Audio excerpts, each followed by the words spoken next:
Okay, so this paper is about this phenomenon, which I gather from what I've heard in this conference already is also quite present in other countries, in Latin America in particular.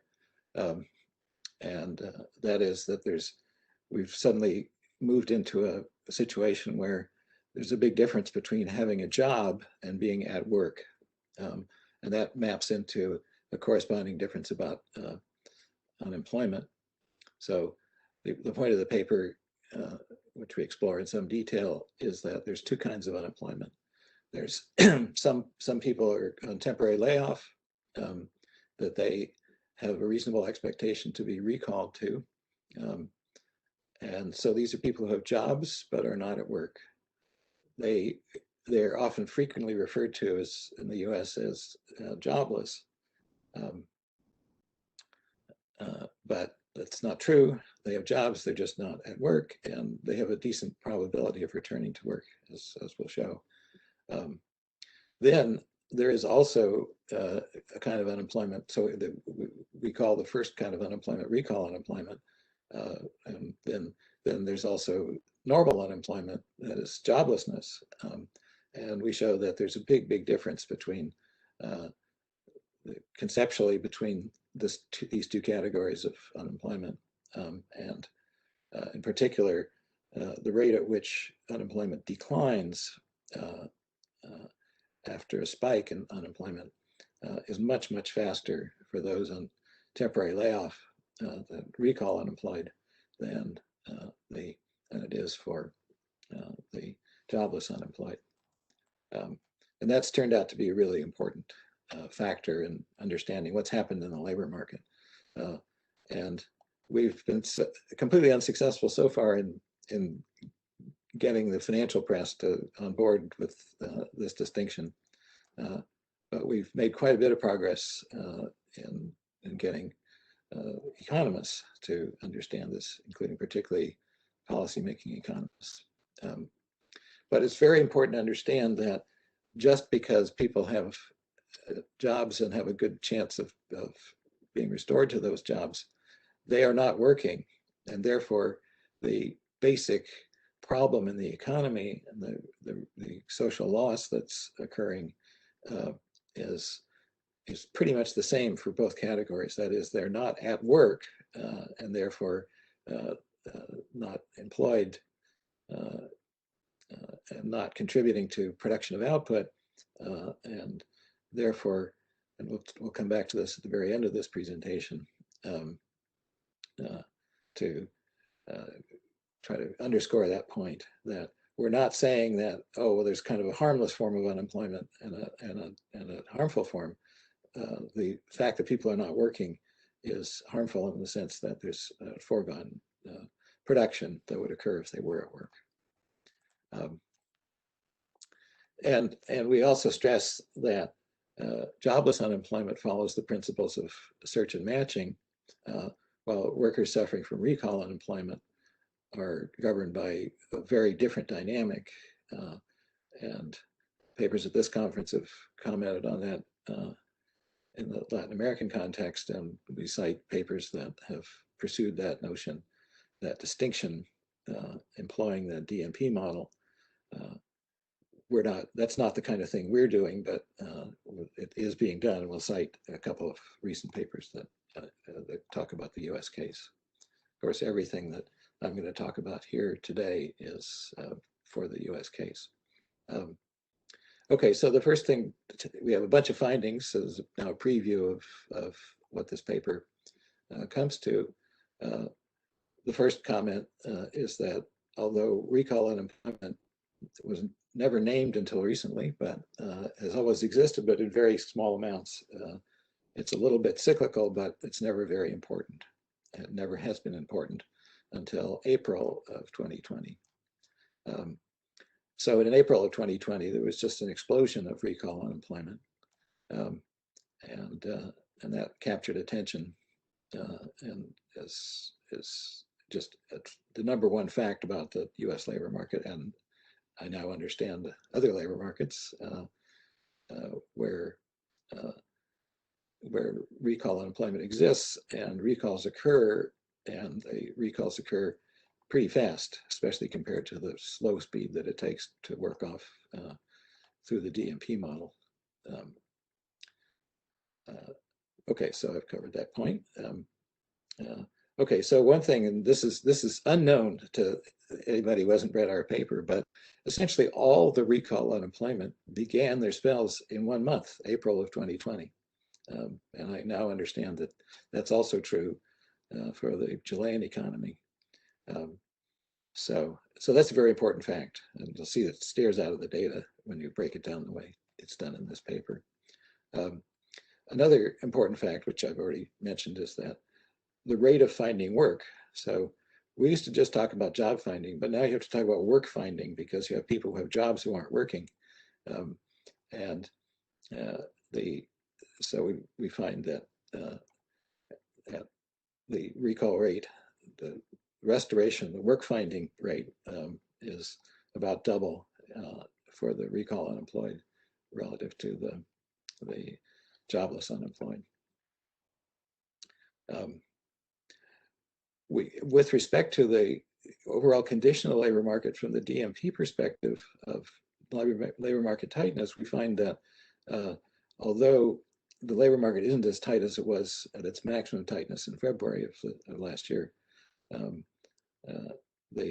it's still not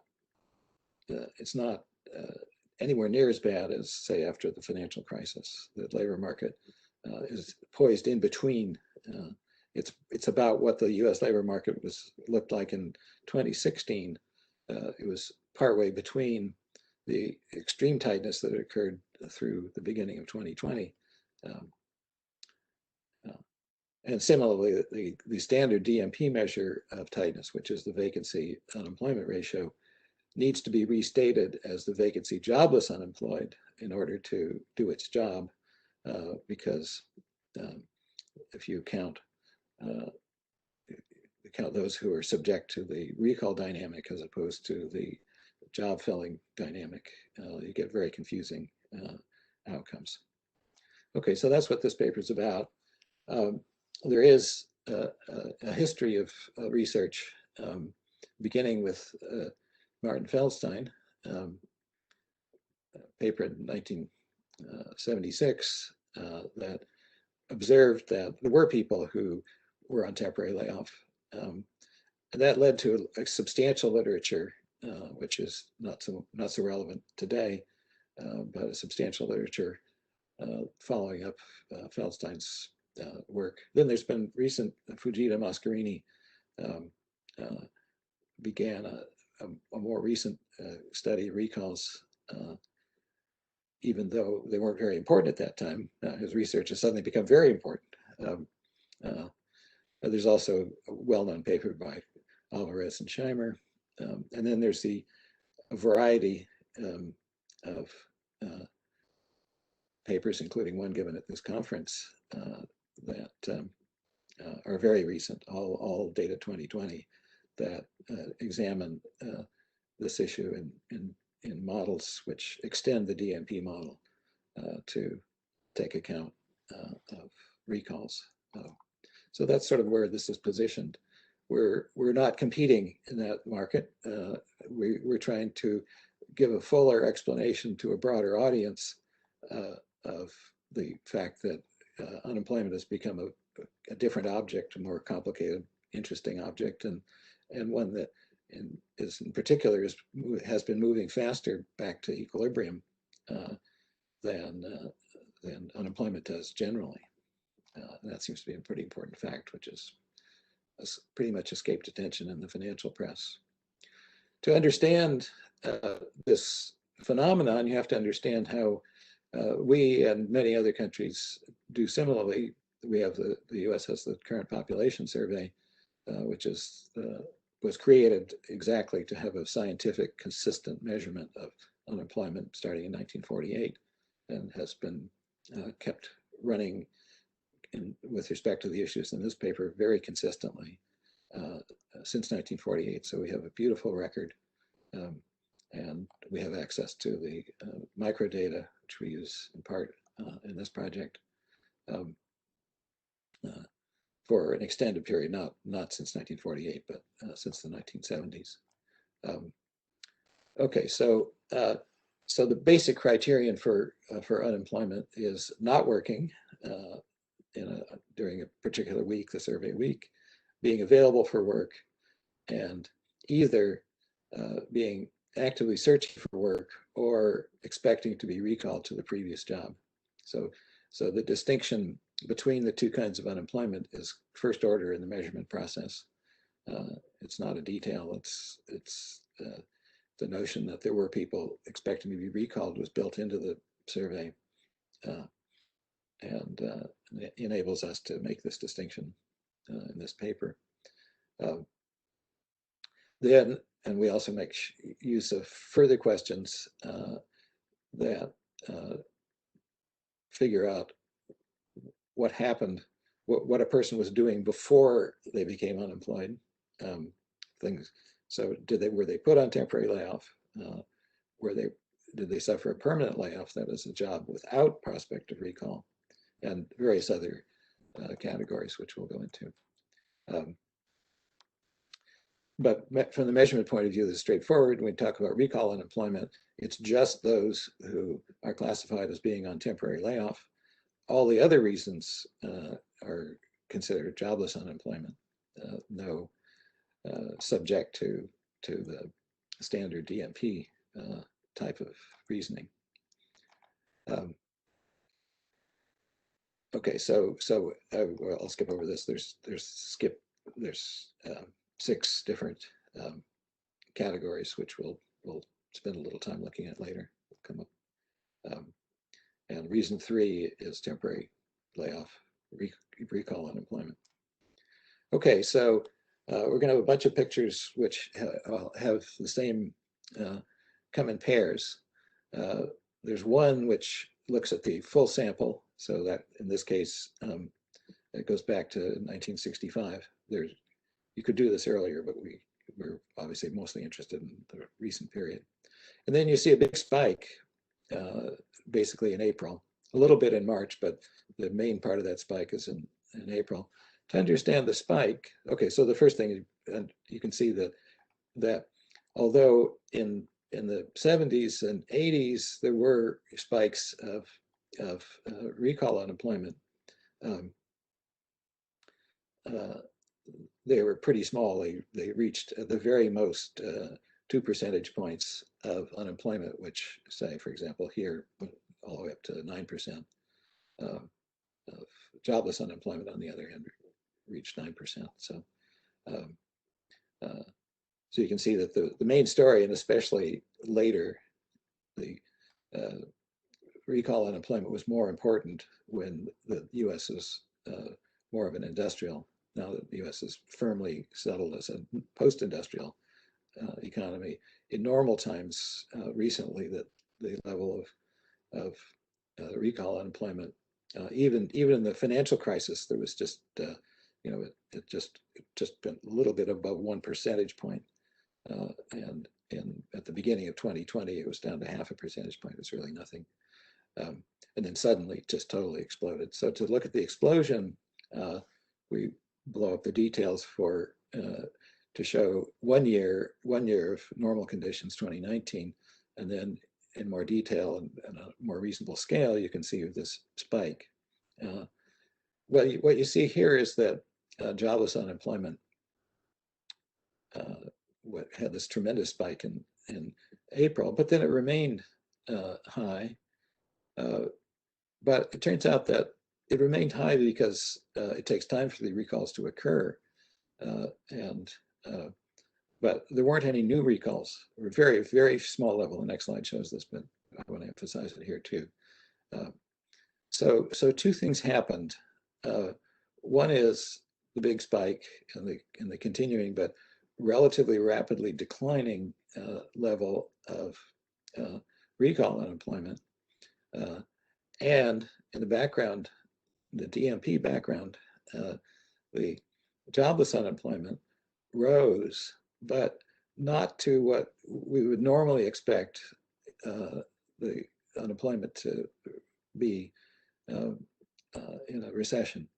So as I mentioned before, we went from having right around 3%, 3 percentage points of jobless unemployment and half a percentage point of recall unemployment. Huge explosion of recall unemployment, small explosion of jobless unemployment. And that point has been missed entirely by most commentators on the labor market. There is, so this graph contains absolutely the most recent data from the beginning of the results that came out at the beginning of January, referring to December. And you can see that for the first time, instead of going down, recall unemployment went up a bit. And on the other hand, jobless unemployment remained right around 5%. Not a labor market that's poised in between being tight or slack, but right in between. Okay, so of course, we're not doing any forecasting. Since this is COVID driven, and this obviously reflects this increase, the failure to decline, in fact, a small increase, shows a new effect from a resurgence of the virus at the beginning of the winter, which had been forecasted by some virologists, but it came as a surprise to most of us. Okay, so I think I've been over this. There was no change in the overall unemployment rate in the most recent. There was a as you can see that a decline in jobless unemployment matched exactly by an increase in recall unemployment. So poised at a point of constancy of 6.7%. And again, 6.7% on a historical basis for overall unemployment is pretty normal. In fact, it's very close to, it's only a bit above the long run average, which is about 5.8% of US unemployment. Okay, so I think we've been over this. So again, there's some indication of tightening of restrictions, particularly on restaurants, that is throwing more people back into the recall status. But the small decline of jobless unemployment is consistent with the continuation of moderate job finding rates, moderate tightness for the jobless unemployed. Okay, so again, it's important to understand that recall unemployment accounted for more than the entire increase in unemployment at the beginning 2020, particularly in April. From March to April, there was just a stunning increase of almost 10 percentage points, and nothing like this had ever happened before. But again, it was all, more, in fact, a little bit more than all of it came from increase in recall unemployment, an object which had never received any attention. And it rose by 10.1%. The jobless unemployment rate declined slightly. So it wasn't at all the kind of response that we saw in 2008 and 2009, the global financial crisis, where there's this big increase, about not quite that much,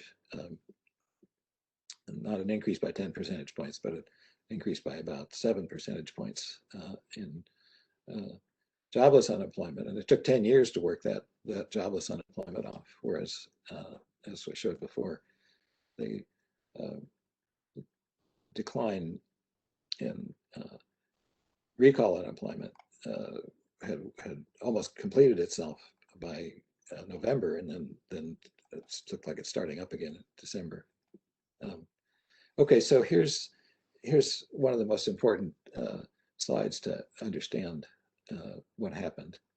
First of all, nothing much happened until April. There was just a there was a touch of March, but if you remember, uh, the the the layoffs and other responses began after the survey week in March. So there was relatively little recorded in March, but then a huge increase since the entire month of April was affected.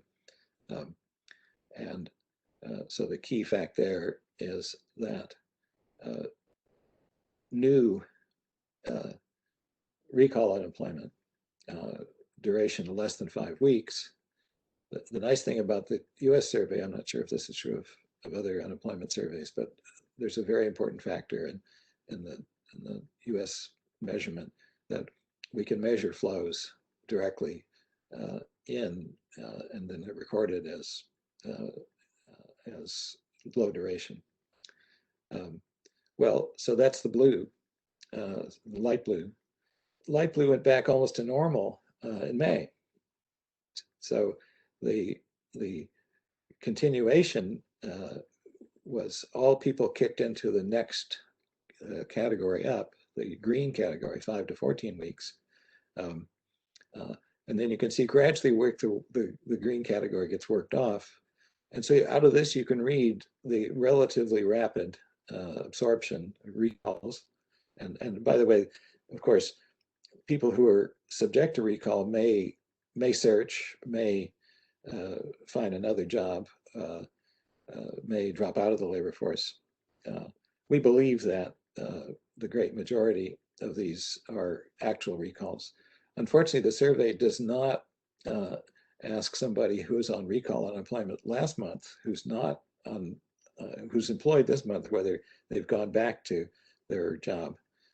Obviously, if that's something that we'd love to see added. It would be a pretty simple thing to add to the survey, but it's not there. So we have to, there's a little bit of guesswork identifying this as demonstrating the recall process, because it's actually the process of moving workers out of recall unemployment into something else, probably mostly recalled employment, but that's not directly confirmed. But the basic process here, and again, look in December and see that there was, as expected, a bulge of light blue of newly furloughed workers and it was the very first indication of this reversal that appears to have happened in December and may get worse in January. Okay, so I've pretty much covered this. There was this huge pulse of layoffs in April. And in May, most of the workers on layoff had been laid off in April, not in May. New layoffs were small, very important fact. And we can trace that down. I've been over that. Okay, so then one of the important elements of the DMP setup, which controls most modern thinking about unemployment, is what I've traditionally called job finding, because this issue of people with jobs finding work was just totally unimportant numerically. Was included in a paper that I wrote on this subject, but it wasn't stressed at all because it just wasn't important. But now suddenly it's very important. So these show the work finding rates in blue for the recall unemployment higher, and in red for jobless unemployment. And so the key fact is the jobless guys. These are the guys who you should think about as governed by the DMP model. There was an immediate decline in April of their job finding rate. So this could properly be called a job finding rate too, but we call it, the master term is work finding. So their rate declines, but then it comes back up, and it's not, doesn't, we'll look at the details in a second. I guess do it now. Oh, sorry. But there was two comments to make. One is that in general, the work finding rate for the people on recall unemployment is higher, but it did decline as that process became more congested. Um, uh, so the story is a little bit complicated when you try to think through just what was going on here. But it helps a lot to okay, so these are the numbers I was thinking of before, of just the blue versus red expanded for the last 2 months, the last 2 years. Okay, so we spent some time. I won't go into the details now because we're using up time. But this demonstrates that the decline in work finding for the recall guys is mostly a composition effect and not.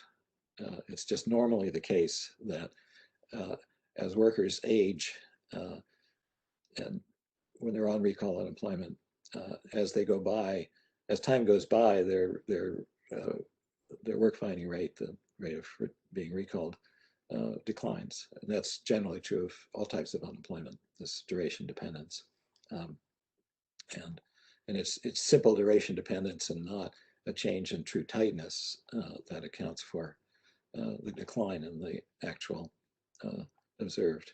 It's just another implication of the graph that showed that that there was that almost all the recall unemployment was people who were laid off in April, and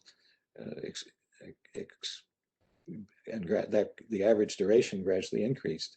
It's got the increase in the average duration has gotten lots of attention, but not in as if the world was coming to an end, when in fact what's happening is a pretty normal selection process that gives rise to duration dependence. Okay, so then turning to the question of what happened to tightness. So the traditional DMP measure of tightness, always called theta. You're not a member of the DMP fraternity unless you call tightness theta. So theta is the ratio of vacancies to unemployment. But if you use that for all unemployment, you get a very mistaken relationship. If you look at it, since the vacancies don't apply to the recall process, the JOLT survey, which is our vacancy survey, does not properly handle, and it was understandable if it didn't because it was not an important part of the labor market. But it's a place where we could have captured more information that would be useful today in our statistical process, but you know, it wasn't there because this is a completely unprecedented event. But if you do this vacancy jobless unemployment ratio with respect to just the jobless unemployed, then you get a very coherent understanding. As I've mentioned this several times already, there was a decline in tightness, but not anything like the decline in tightness that occurred in the Great Recession, and not even comparable to the much milder recession of 2001. So this all makes sense. And it's interesting how the financial press, ignorant of this important distinction, complains endlessly about how high unemployment is and how hard it is for employers to find workers. And it's all completely resolved if you break down unemployment in these two ways. Okay, so, and again, this is just the same numbers just for the last 2 months. So again, we have definite decline, but decline to a level which is way above the levels of recessions. So that's one of the important takeaways of this.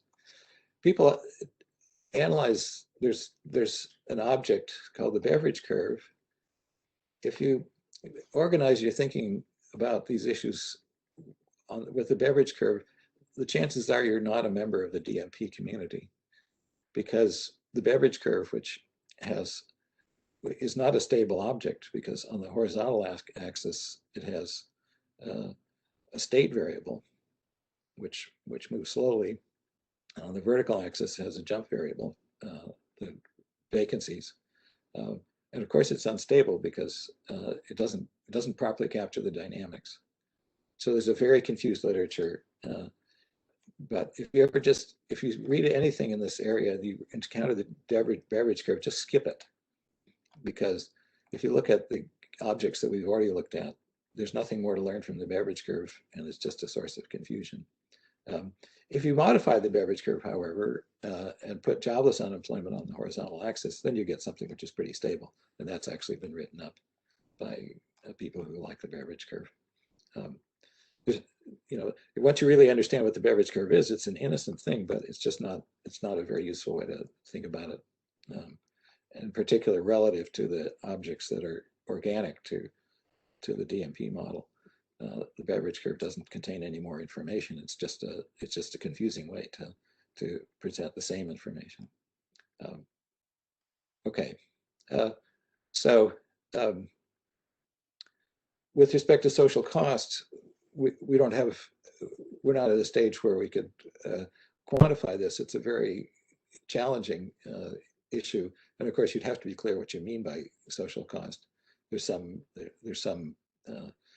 counterfactual that enables you to. The counterfactual in our case would be just the absence of the pandemic, but we don't take a stand on those issues. We just want to make a simple point, which is that to the extent that you can identify social costs, you'll probably get pretty much the same answer for the two categories, because the important thing about unemployment, which applies to both recall unemployment and jobless unemployment, is that people are not working. There's a loss of the output that they would be producing but for the pandemic. And that's similar. The way you want to analyze that in terms of a gross loss of production minus some value of time that's no longer being applied in the labor market, that kind of exercise, it would be similar in both cases. So in no way does our research suggest that recall unemployment is somehow less socially consequential. But the cost per layoff is much smaller because spells of recall unemployment is so much shorter. The work finding rate is so much higher for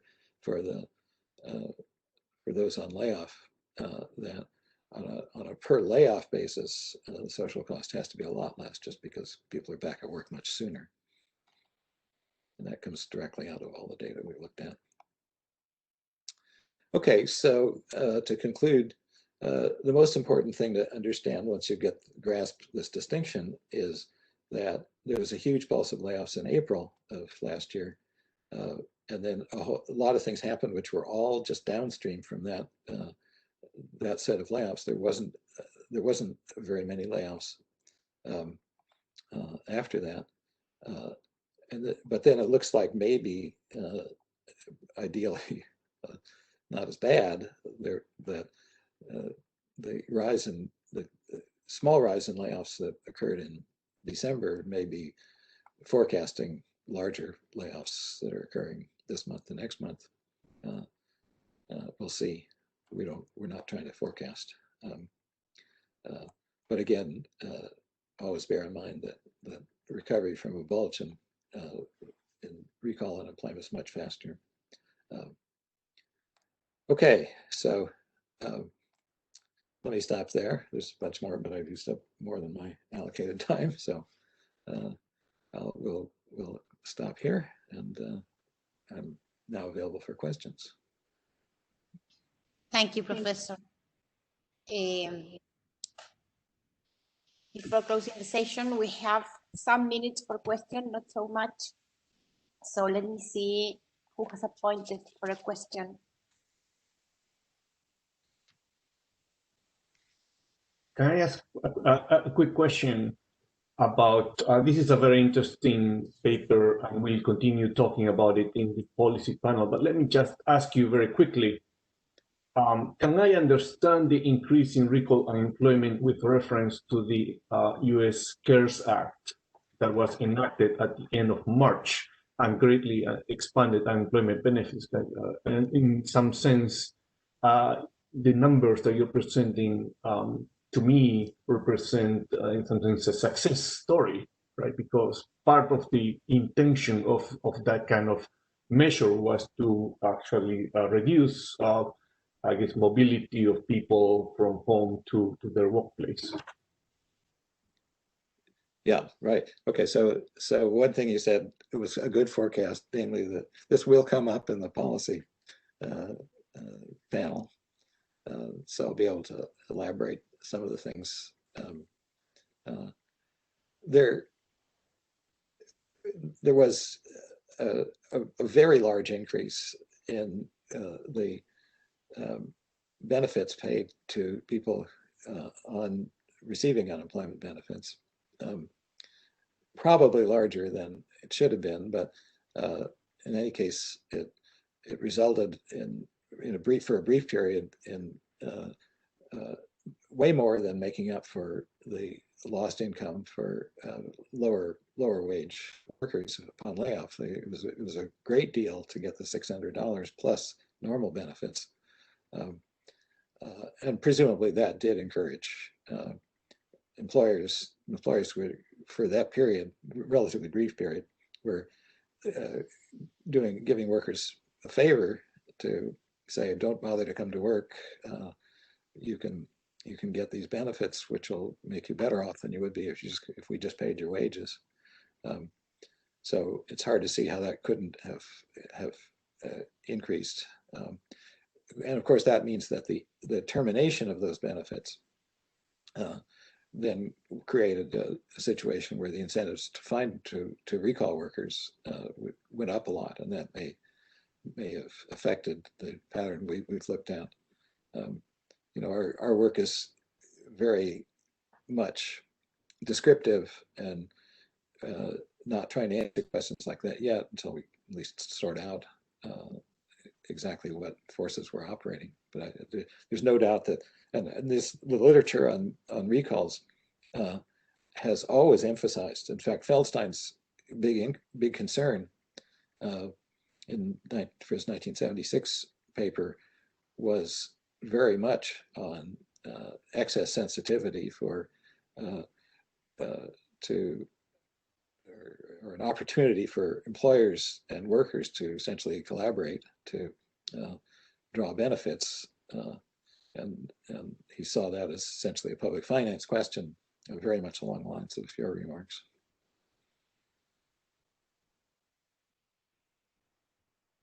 Rosanna, there are two questions, one by Alejandro Mico and another one by Francesco Zanetti. Alejandro, I will. Yeah. Yes, you can ask. So my question is related. Why do you believe that people who are in a recall position is not looking for better works? In some sense that if you believe there is some technological change going on also, people might be thinking that this could be an opportunity to continue to look for new type of work or work that they believe will be more stable in the future. So, sure. Yeah, that's my point. Oh yeah, no, that's right. So being put on layoff and then receiving unemployment benefits creates a set of opportunities for an individual. It appears that the best opportunity is to look for what comes along, but the best thing that's likely to come along is being recalled. However, the survey does document search activity by workers who are subject to potential recall, and it's there. And plus, for other things come up, like another possibility. It doesn't seem to be a very large flow, but is out of the labor force. That is, it may be that makes you decide to undertake some activity at home. One of the things we mentioned just briefly on the fly in the paper is that there was a pretty substantial decline in labor force participation. The story about this as a result of the pandemic, and some of those workers may have made that decision to leave the labor force while they were on layoff. The decline is very much larger than the decline in participation that occurred in the previous recession, the Great Recession. That was 2 full percentage points. But interestingly, it was as large for men as for women. So we know that with the widespread closing of American schools, there was a movement to have somebody at home to look after kids, and that's presumably. But the guesswork was that was affecting women more than men, but the actual decline was almost exactly equal between men and women. So there's, we're just beginning to think about that topic.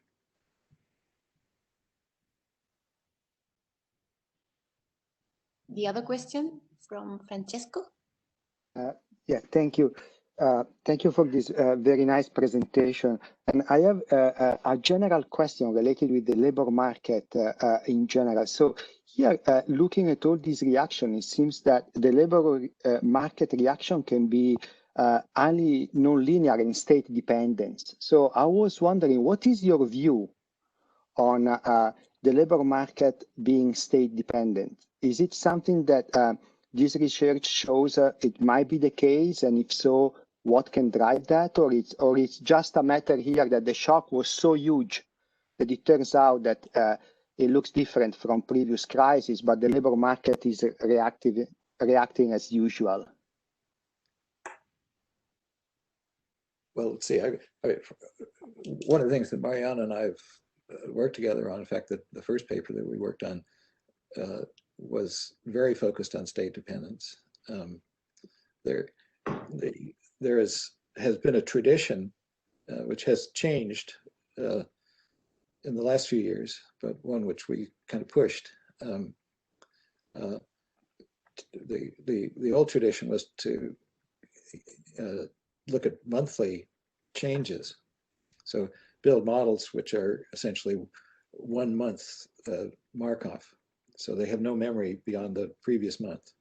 And it was well known that models like that, which failed to capture even a slight amount of state dependence in the sense of higher order, longer, more complicated processes with more memory. So our perspective on this would be that there's a presumption of rich state dependence, and there's only a limited amount of that can be captured with the data that we've been using from the current population survey. Other surveys, we're working on a paper that uses some special surveys that are connected to the current population survey that ask people about unemployment with much more history. So that paper is going to be presented to the macroannual, National Bureau of Macroannual at the beginning of April. There's an early version that was the National Bureau working paper if you're interested. So, but in any case, I will look into that. But for you, state dependencies will be unemployment, the state of unemployment.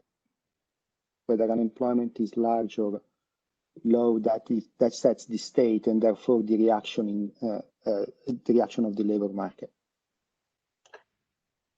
Is it a nice way to summarize your view of? Our research has been focused on the 3 basic labor market states: employment, unemployment, and out of the labor force. So it's not just unemployment. Okay. Thank you. You're welcome.